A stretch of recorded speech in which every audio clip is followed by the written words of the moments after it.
Welcome to the Lovestead.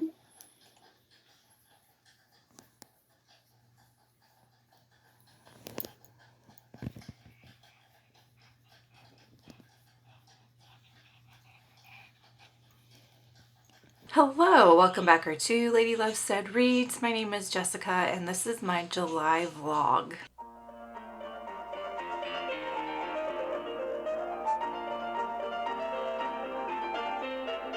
Hello, I'm pre-recording this and you're probably going to see it in every video moving forward because I always forget to say it in the moment when I'm filming. But I do tend to read some dark and twisted material, so before you read any of the books that I talk about, please check your trigger warnings.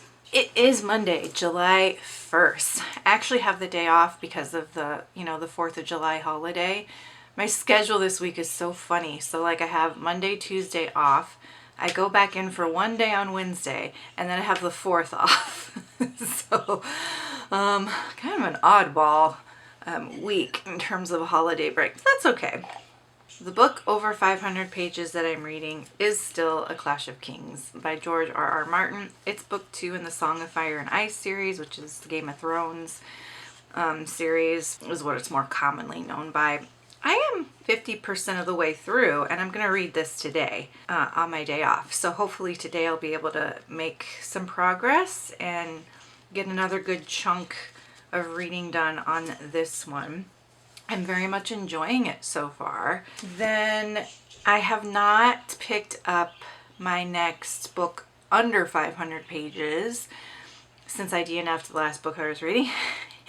I do think I'm going to read Remembering by Wendell Berry. This is literary fiction.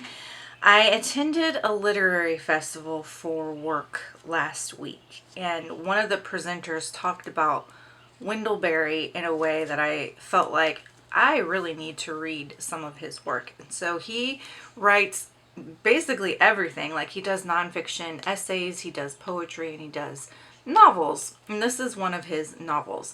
So let me read you the back, or the description, I mean. Andy Catlett is alone in San Francisco, walking the streets at dawn while the city sleeps and nature begins to wake.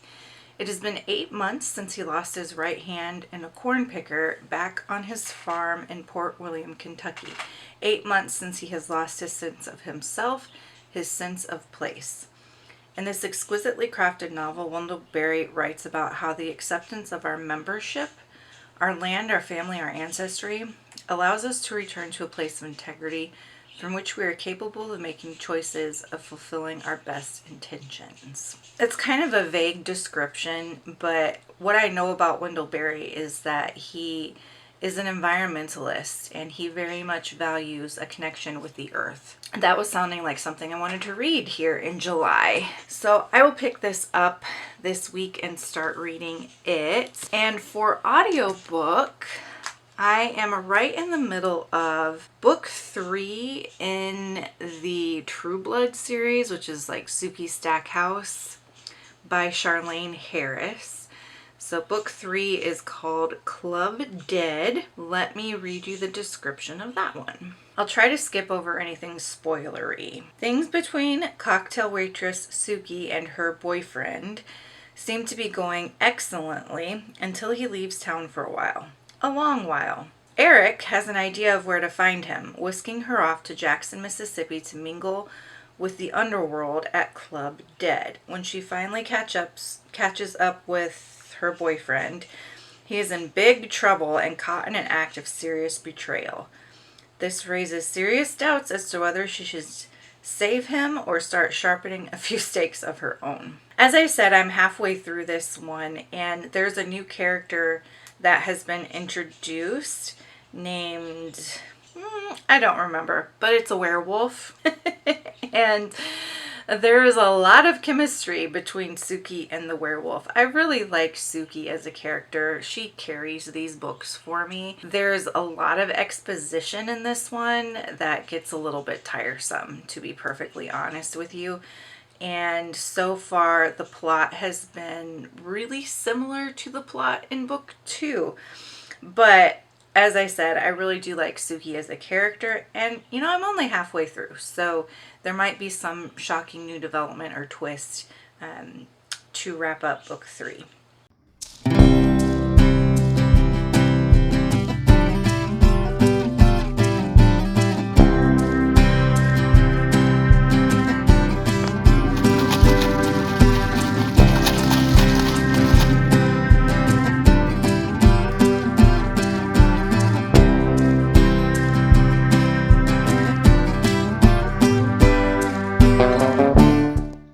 For my new nails, I accidentally did a perfect color match to my planner. I love that color though. Hello vlog. It is Tuesday, July 2nd, and yesterday I made the choice, I'm not going to call it a mistake because joy, but I made the choice to go to my used bookstore after I got a massage.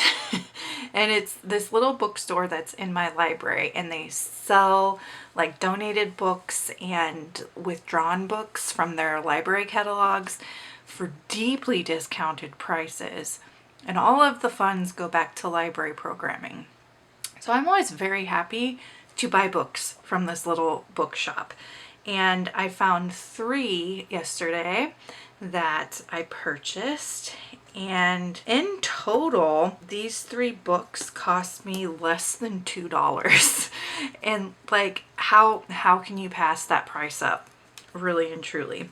So the first one I got was Rebecca by Daphne du Maurier, and this is a dark gothic classic. I haven't actually read it. I was supposed to buddy read this with my friend Jane at Jane's Book Nook, but life got in the way for me and I didn't end up reading all of it. I read like parts of it, and I felt bad, but Jane is such a good sport. She didn't seem to mind. She enjoyed it, and then some of my other friends name this consistently as like their favorite classic. So this was a quarter, so 25 cents.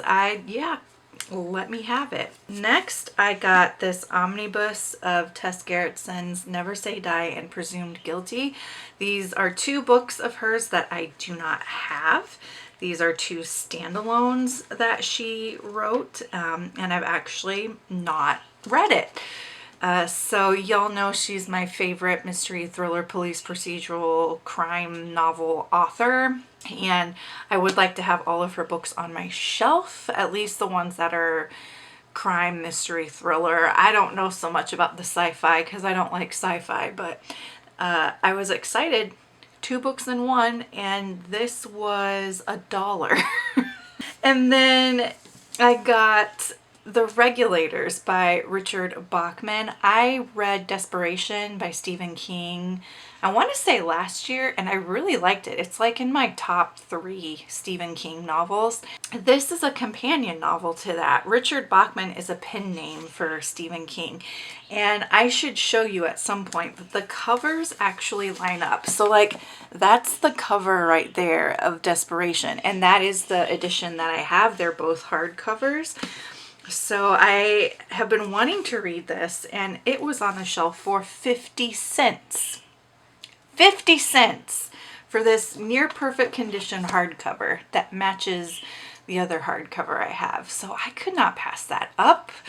So yeah, this was the third and last one that I got in this little library haul.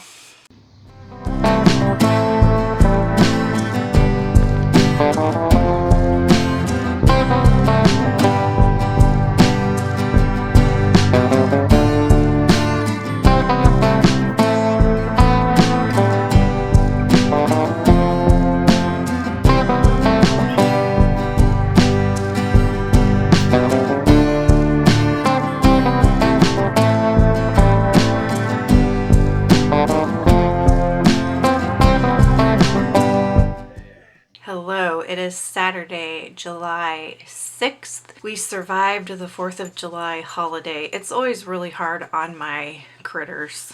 It was especially hard this year on my baby bunnies because it was their first 4th of July.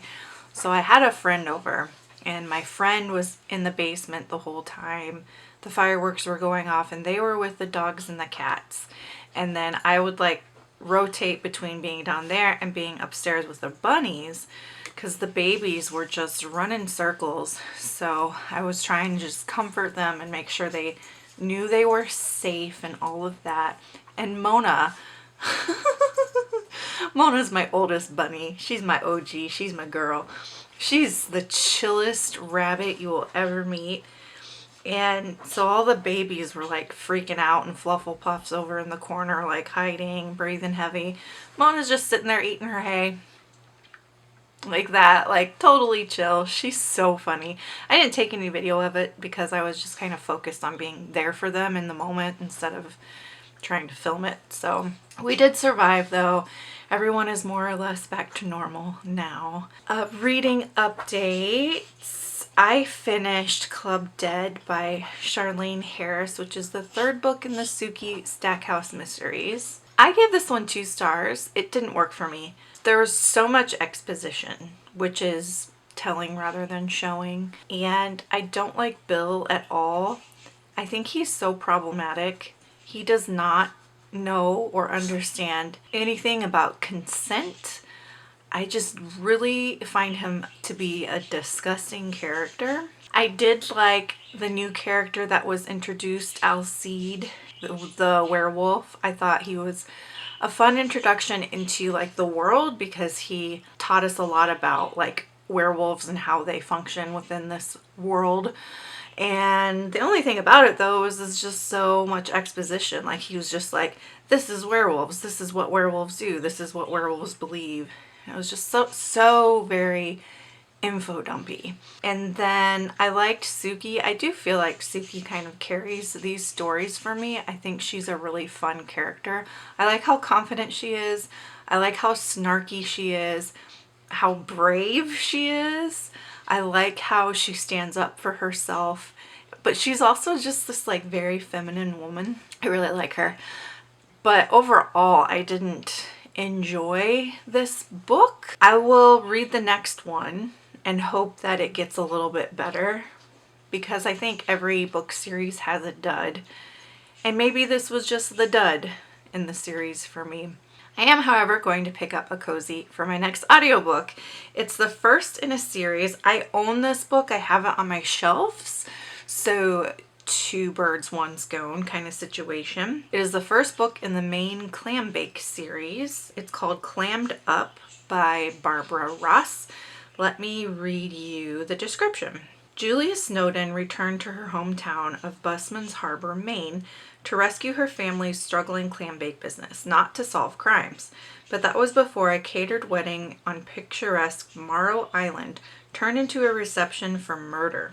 When the best man's corpse is found hanging from the grand staircase in the Snowden family mansion, Julia must put the chowder pot on the back burner and join the search for the killer. When you read cozies, this is my advice when you read cozy. Think about what kind of setting you want to experience, because part of what makes cozies is they really kind of do a deep dive in creating an ambiance. So think about what kind of ambiance you want. And when I think about like what makes me feel cozy in terms of ambiance, I really like coffee shops.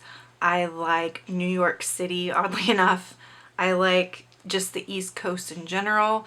I like the Pacific Northwest. I like rural farm settings. So I kind of think about that when I pick out the ones I want to read. I like more kind of gothic vibes. This one being on the East Coast. The one book, Taylor Adams' The Last Word, is set on a beach in the Pacific Northwest. And before it turns into an absolute gory slasher, it's actually kind of got some like cozy beach vibes.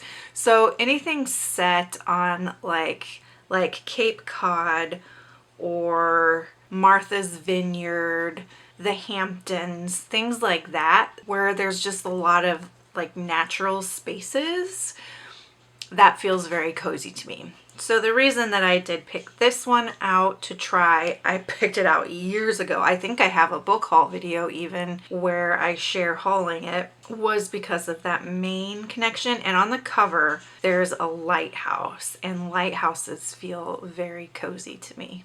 That's what I will be picking up on audiobook next. Now, speaking of sort of a rural farm space vibe, I have read about 20% of Remembering by Wendell Berry. And so far in this book, this farmer is at a conference in San Francisco, and he's from Kentucky.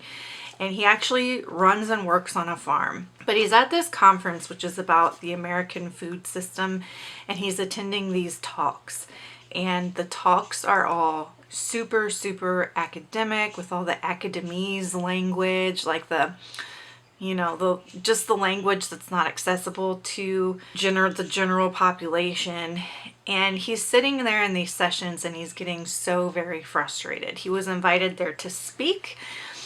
And I want to read you part of his speech because it's so cutting to academia. And I work in academia, but I do think one of academia's biggest black marks is how inaccessible the research is and how out of touch that makes the ivory tower. So his speech, he gets up to talk, and this is on page 23, and he says, "What we have heard discussed here this morning is an agriculture of the mind. No farmer is here. No farmer has been mentioned. No one who has spoken this morning has worked a day on an actual farm in 20 years.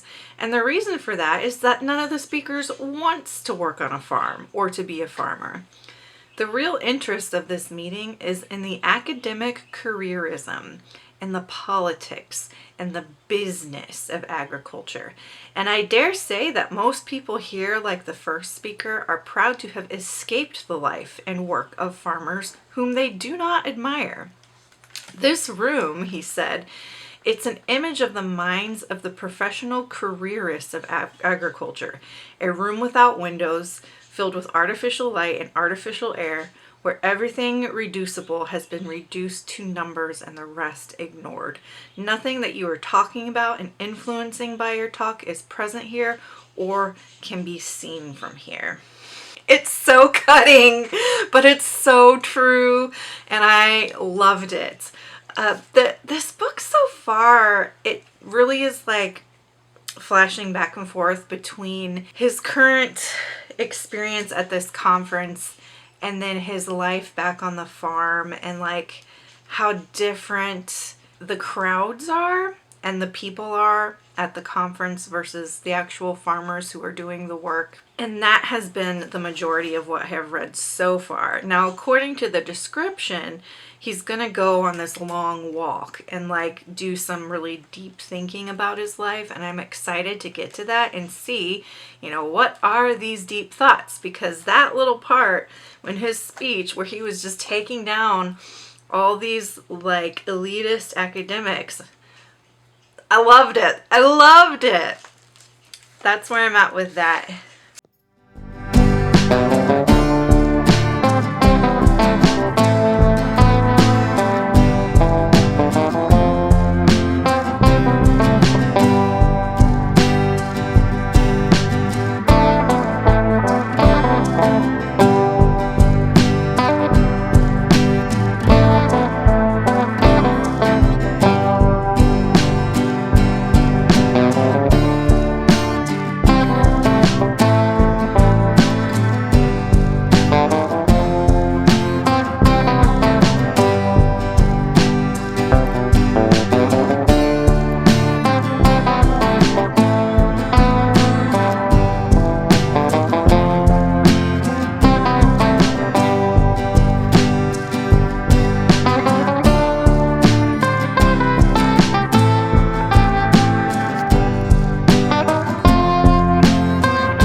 Hey, hi, hello. It is getting to be kind of late at night here, and it is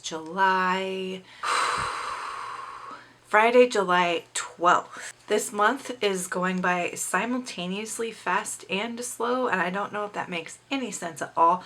I definitely meant to check in on Monday, and work just sucked all of my energy dry. So finally here, Friday, I have the weekend off, which doesn't always happen being in academia, but I do have the weekend off, and I'm very excited to be able to just chill out and read.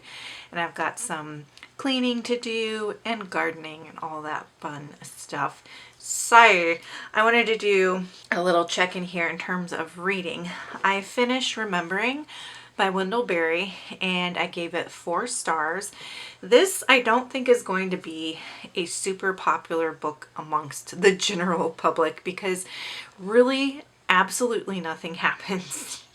Absolutely nothing happens. It is just this man who is spending a couple of days traveling, more or less. So like in one of the days he goes to this conference, the next day he goes for a long walk, the next day he's reflecting on his life on the plane ride home. And that's it. That's the plot. It's much more about like the ideas, the reflection, and the characters than it is anything plot related. Sorry, Orlando's whining. Hang on. Are you okay, Dubs? Lando had kind of a breathing attack on Tuesday and it really scared me, so I'm kind of on edge with him right now.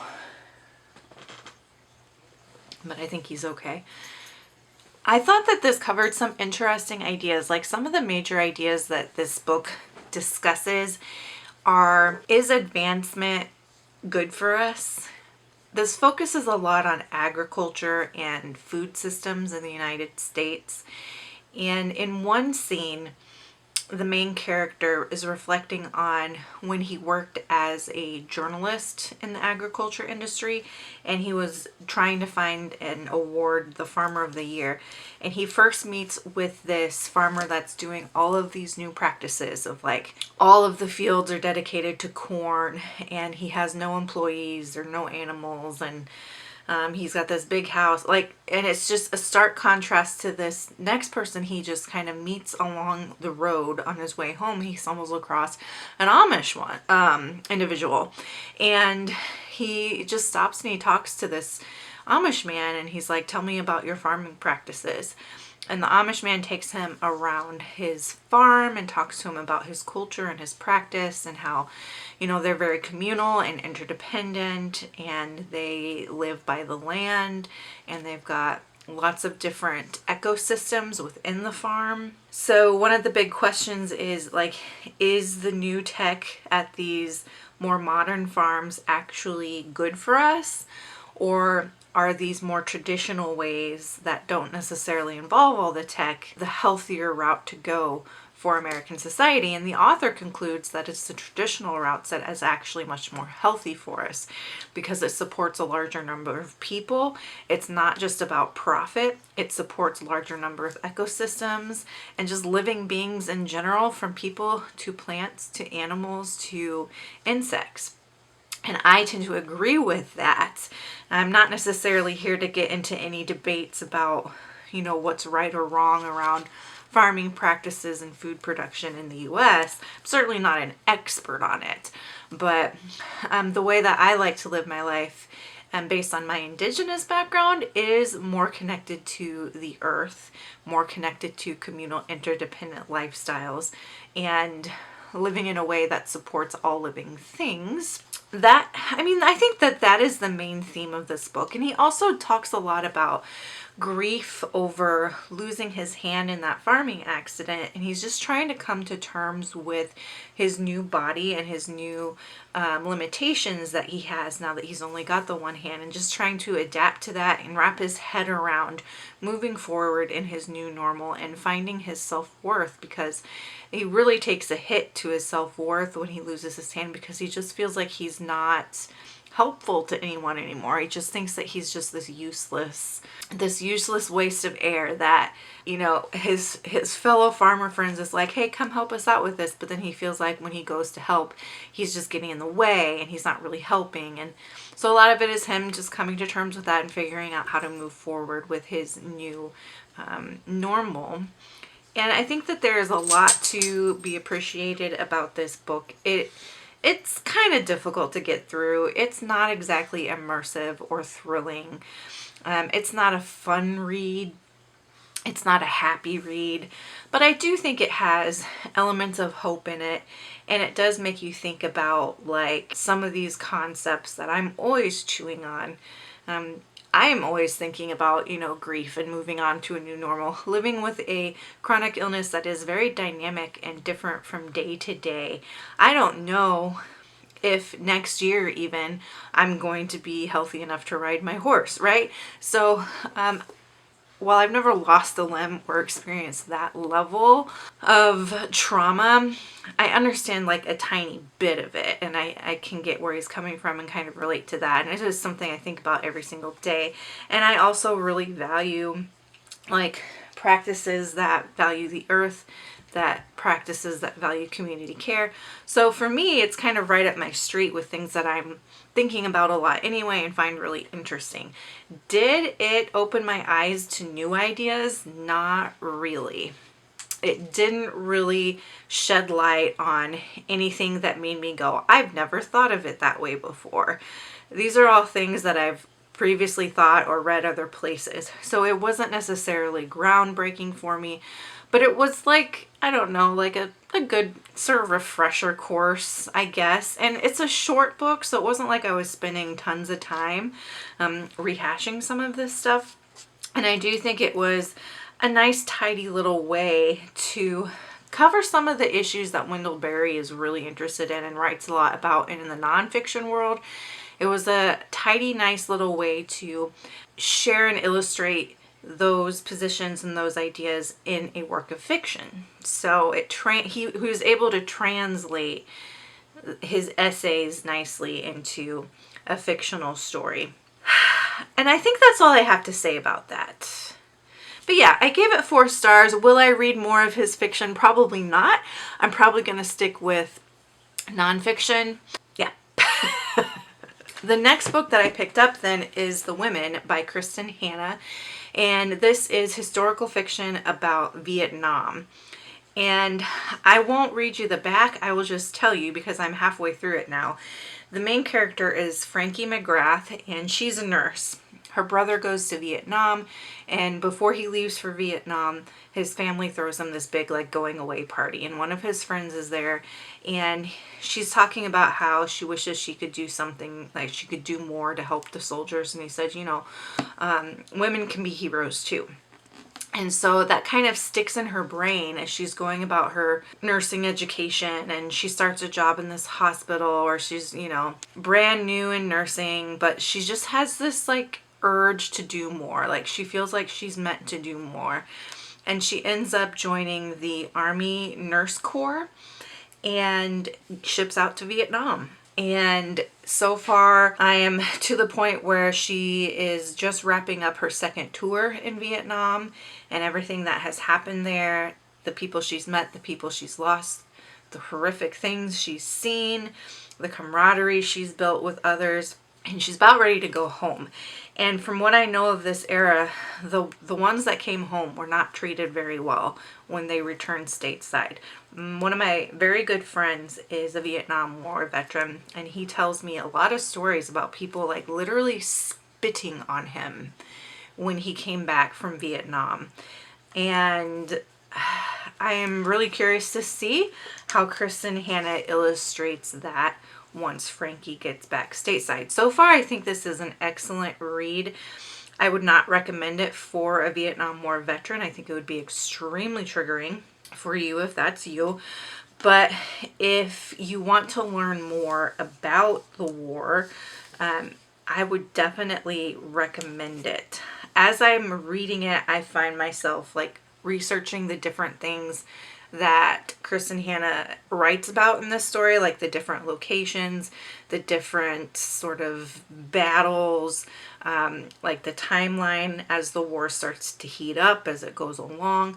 I've been looking up things about, you know, a big thing is that the government misleads the people into thinking we're winning the war when we weren't winning the war. So trying to look up old news stories from that time to see like, okay, how did they portray this? And it has been a really wonderful experience, albeit that always comes with a caveat because, you know, I don't enjoy knowing that people went through this. I don't enjoy knowing that my friend went through this, but I do really appreciate getting this perspective and being able to learn more about this particular time in history. I was worried going into this book that I wasn't going to like it because historical fiction usually is not for me. But I think I could really get into historical fiction around the Vietnam War. So there's another book that I want to pick up called The Things They Carried, and I'll read that. But if you have any recommendations for more historical fiction about Vietnam, please leave your recommendations down below. It's an era that I am really interested in, and this is going well. So I have hope that other historical fiction on the topic will also go well. And then lastly, this is the audiobook I'm listening to, but I pulled it off my shelf because it is a book that I have on my shelf, Clammed Up by Barbara Ross. And I'm about 70% of the way through this audiobook, and I'm really enjoying this one too. I don't know who did it. A lot of times with cozy mysteries, I can pretty easily figure out who the criminal is and figure out the motive and things like that. But at 70%, I'm still not totally sure. Like, I have one theory, and typically I have like 3 or 4 potential theories. I only have one theory with this book, and who knows if it's actually going to be right. I really am not sure. And that is honestly kind of an unusual experience for me reading a cozy mystery, because usually it's pretty easy for me to figure out who the criminal is, or who the, you know, the bad guy, bad person, murderer, whoever is. So it's usually a good sign when I start a new series and I'm like, I have no idea. I have no idea how this is going to end up. I really like the ambiance so far. The characters feel real. I'm not feeling anything that's too archetypical or tropey necessarily. So I think I will definitely, like, no matter how this ends up in terms of the ending, pretty sure I'll definitely continue, because this is a really good start for a cozy mystery series. In an upcoming video, I am going to share with you the different series that I'm currently reading. And please let me know down below. Like right now I'm working on filming my May and June wrap up, and then I'm going to start working on my series check-in. Let me know down below how you would like me to do that. Do you want me to share like a video on like all the series I have finished? Do you want me to share a video on all the series that I'm currently reading and just break the video up between like fantasy series, romance series, mystery series, that kind of thing? Do you want me to do that in one video? Like in one video, share all the series I've read and then the ones I'm currently reading? Like, what is your preference for seeing that kind of information? Please let me know down below. I think that updates you on reading stuff. Life stuff, I really haven't been doing much, like really truly have not been doing much.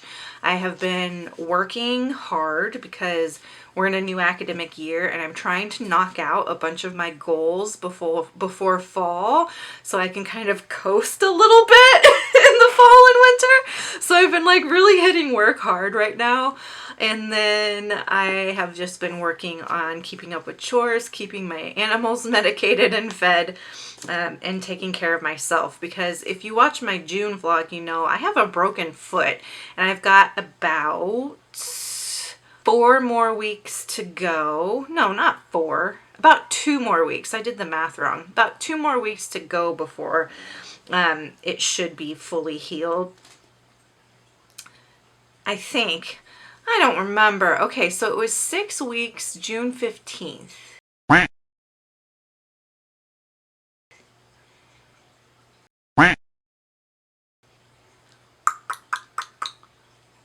Yeah, 2 weeks. Oh my gosh, this is why I don't teach math. So about 2 weeks to go yet before my foot is fully healed and I am cleared to do my regular level of activity. So yeah, I've just been working, tending to my critters, doing chores, you know, keeping up with laundry, things like that, and trying to just take it easy and stay off my foot as much as I possibly can without letting some balls drop around the farm and things like that. That's about it.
Hello, it is Tuesday, July 16th. I'm on my lunch break and wanted to do a quick check-in.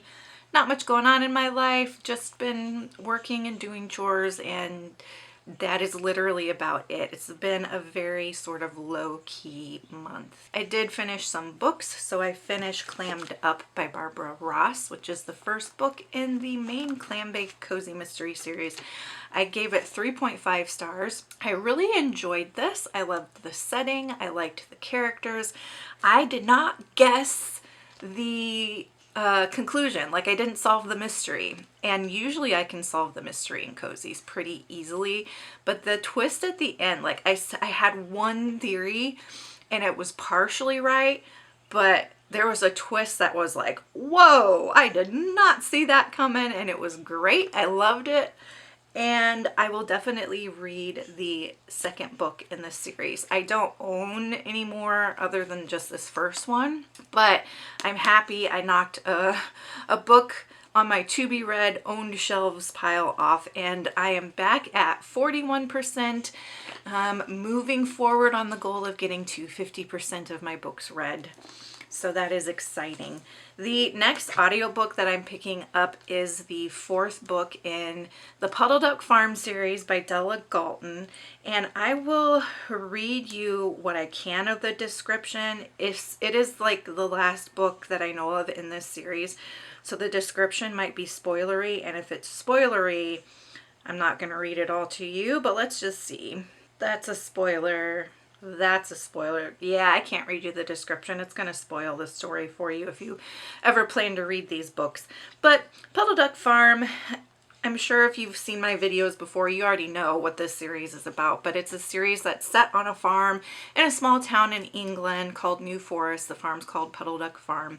And it's like a farm sanctuary where the main character's grandmother rescues animals like donkeys and ducks and cats. And then the main character is a veterinarian, and it just is her day-to-day slice of life story. And I love these books. Like I keep saying over and over again, I'm using my audiobooks to help regulate my nervous system so I'm not functioning on adrenaline constantly.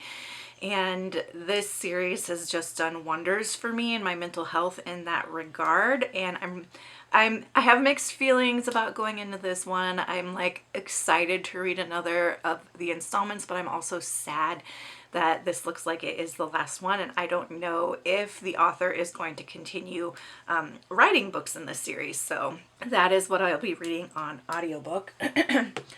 I finished The Women by Kristen Hanna, and I gave it 3 stars. I loved the first half of this book where Frankie is in Vietnam. It's really visceral. You can feel like the heat of the jungle, the tension, the terror when there's like a red alert, all the gruesome injuries that she has to treat as a nurse, all of the conflicting feelings she and other soldiers have when they're there, the heartbreak of losing people. Like, that was really excellent. And then in the second half, she comes home. And the second half felt like it would never freaking end. And I felt like Kristen Hanna kind of threw the kitchen sink of post-war trauma at her. Like anything that she could think of that happened to people after Vietnam when they got home from the war, she made happen to Frankie. And I felt like that was really heavy-handed and not necessarily super realistic. I also think that the title is a misnomer. It should be called The Woman because we only get Frankie's story. Like, I was hoping that maybe we would get some other POVs, other women's POVs in this. Like, it would have been so cool to get some work done from like Ethel's point of view or Barb's point of view, because Frankie is a rich white woman. We only got to see this story from a rich white woman's point of view. And I know through the narrative that Kristen Hanna knows, like she knows that a large majority of people of color are the ones that fought and served and died in this war. She knows because she mentions it as Frankie's treating soldiers who are Black and Latino and all this other, you know, coming from diverse backgrounds and stuff like that. But she only tells the story through a rich white woman's point of view. And I think that just bothers me so much. I feel like, come on, you know that this really affected people of color. And it would have been so much better had we had multiple points of view and gotten to see the war through more diverse lenses. And I felt like she could have done all of those different post-war traumas through different women, and then it would have been way more believable instead of everything happening to Frankie. And I didn't like the love stories. They felt unrealistic in the second half. And like, I just didn't love the second half. I thought it was really disappointing. That being said, it was an issue with the writing, not necessarily the genre of historical fiction.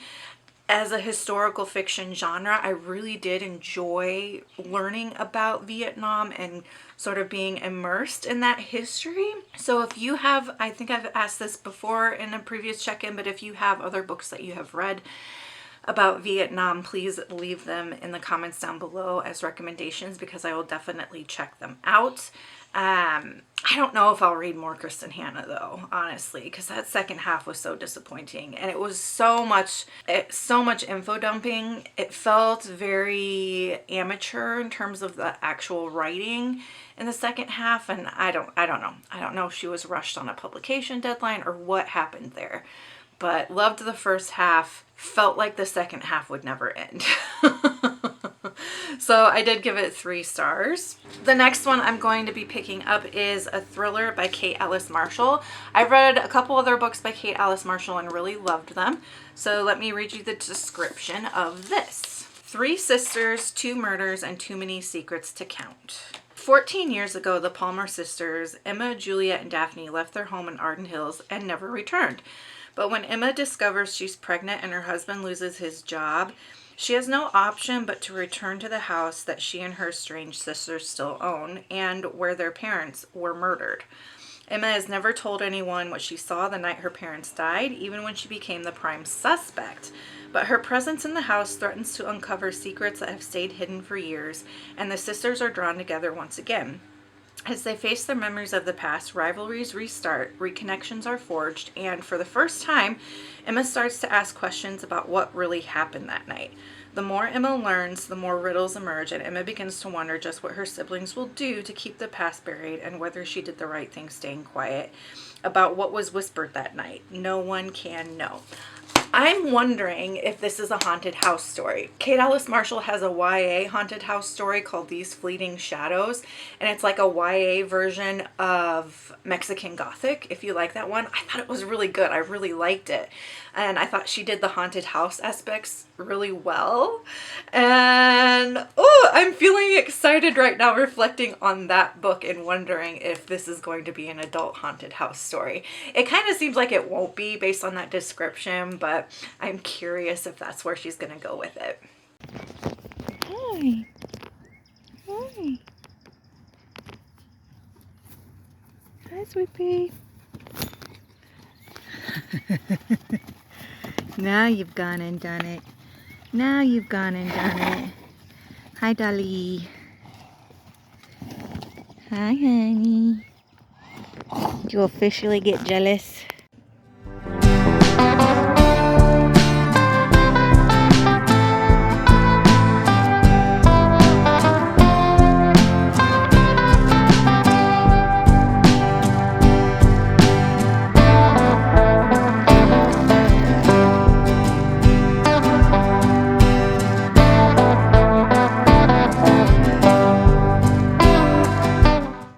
Hello, it is Monday, July 22nd. It's a little bit later at night, so I've got like lights on. So you'll probably see the light in my glasses. I don't know how to fix that, at least not yet. So apologies in advance. I have a little book haul to share with you. The first is my book of the month pick for July. It was a literary historical, I believe. It's called The God of the Woods by Liz Moore. Let me read you the description. It says, early morning, August 1975, a camp counselor discovers an empty bunk. Its occupant, Barbara Van Laar, has gone missing. Barbara isn't just any 13-year-old. She's the daughter of the family that owns the summer camp and employs most of the region's residents. And this isn't the first time a Van Laar child has disappeared. Barbara's older brother similarly vanished 14 years ago, never to be found. As a panicked search begins, a thrilling drama unfolds, chasing down the layered mysteries of the Van Laar family and the blue-collar community living and working in its shadow. Moore's multi-threaded story invites readers into a rich and gripping dynasty of secrets. Liz Moore's most ambitious and wide-reaching novel yet, The God of the Woods, is a story of inheritance and second chances, the tensions between a family and a community, and a history that will not let any of them go. When I read that description in the Book of the Month selection options, it sounded a lot like the book I was reading at the time, which is Remembering by Wendell Berry, because it talks about inheritance and family and history and connections to the land and that kind of thing. And those are themes that I love. So I did go ahead and decide to order this one. I have been skipping a lot of Book of the months because I just haven't liked the selections a whole lot. This one did catch my eye, so I went ahead and got it. Did you get anything from Book of the Month this month? What did you get? What were your selections? Let me know down below. And then another reason that one sounded interesting, because, you know, I've been reading a lot about the Vietnam War, which is in the 70s. That was the set in 1975, which is, you know, shortly after the war. And so I figured that tied in nicely to that current interest. So kind of a serendipitous read. And I was like, it's all aligning. It's all coming together.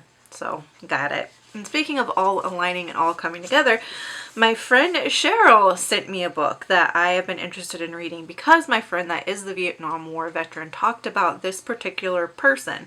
And he talked about this person's service to the United States military and their veterans and things like that because of the way a film that involved the Vietnam War affected this person. And so the book is called Grateful American, A Journey from Self to Service by Gary Sinise. So Gary Sinise is an actor who was in Forrest Gump. And he, Bubba Gump Shrimp, all of that. So he played a Vietnam War soldier who loses his legs, and that experience affected him so very deeply that it basically changed his whole life and rededicated his whole life to serving veterans. And that is what I know about him just based on what my own veteran friend told me. And then I saw that Cheryl had read this and she was getting rid of it. And so she offered to send it to me, and I was like, yes, another little serendipitous moment. Okay.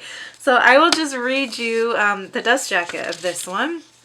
It says, as a kid in suburban Chicago, okay, Chicago connections, Gary Sinise was more interested in sports and rock and roll than reading or schoolwork, but when he impulsively auditioned for a school production of West Side Story, he found his purpose, or so it seemed. Within a few years, Gary and a handful of friends created what became one of the most exciting and important new theater companies in America. From its humble beginnings in suburban Chicago basement and eventual move into the city, the Steppenwolf Theater Company launched a series of groundbreaking productions, igniting Gary's career, along with those of John Malkovich, Joan Allen, Gary Cole, Laurie Metcalf, Jeff Perry, John Mahoney, and others. Wow. Gary starred in Of Mice and Men and The Stand before taking the role that would change his life in an unforeseeable ways, Lieutenant Dan in the Academy Award-winning Forrest Gump. The military community's embrace of the character of the disabled veteran was matched only by the depth of Gary's realization that America's defenders had not received all the honor, respect, and gratitude their sacrifices deserve. In the aftermath of September 11th attacks, this became Gary's mission. While starring in hits like Apollo 13, Ransom, Truman, George Wallace, CSI New York, and Criminal Minds, Gary has worked tirelessly on behalf of those who serve this country, entertaining more than 500,000 troops around the world, playing bass guitar with his Lieutenant Dan Band, raising funds on behalf of veterans, and eventually founding the Gary Sinise Foundation with a mission to serve and honor America's defenders, veterans, first responders, their families, and those in need. So this is his story, and I'm excited to read it. It is on theme currently. So thank you so much, Cheryl. Like I said, I am really excited to read this, and it was so serendipitous. So thank you again.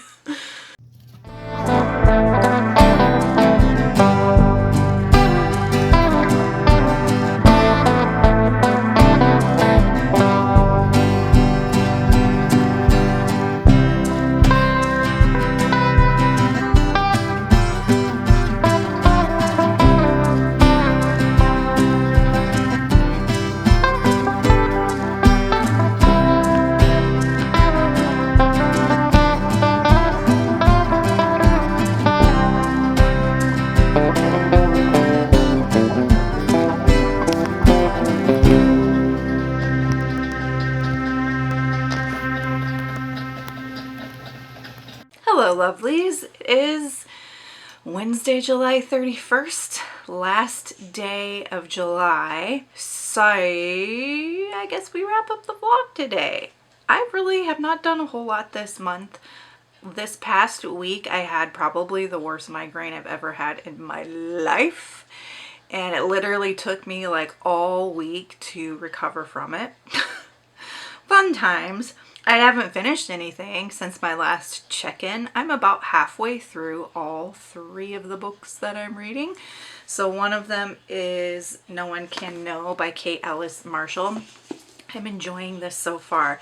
In this story, we're getting both multiple POVs and multiple timelines. So it's a lot to keep track of. And I find that because I'm not sitting down and reading it for large chunks of time every single day, I'm getting a little bit lost in those details, but I do think that that is a me issue, not necessarily a book issue.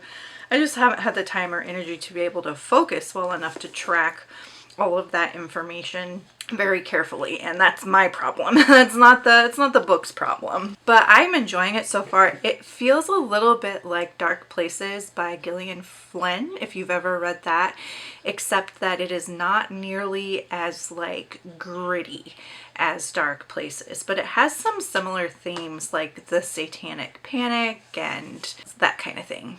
I'm liking it. And then I am about halfway through Living the Dream at Puddleduck Farm by Della Galton. I am very much enjoying this one. There was something semi-traumatic that happens at the very beginning of it that I didn't love. It was a little triggering for me, more so than I like to be triggered with this kind of a read. So I said it over and over again. I'm using audiobooks as a method to regulate my nervous system by reading cozy books that are low stakes, without trauma, and that kind of thing. And this one had a little bit of trauma in it, more so than I would want in this style of book, but that also could be a me thing. Right? It might not be as triggering for other readers, so I can't fault the story for it, and I am really enjoying living back in that little world. That was July. I mean, July was simultaneously long and short, and kind of difficult.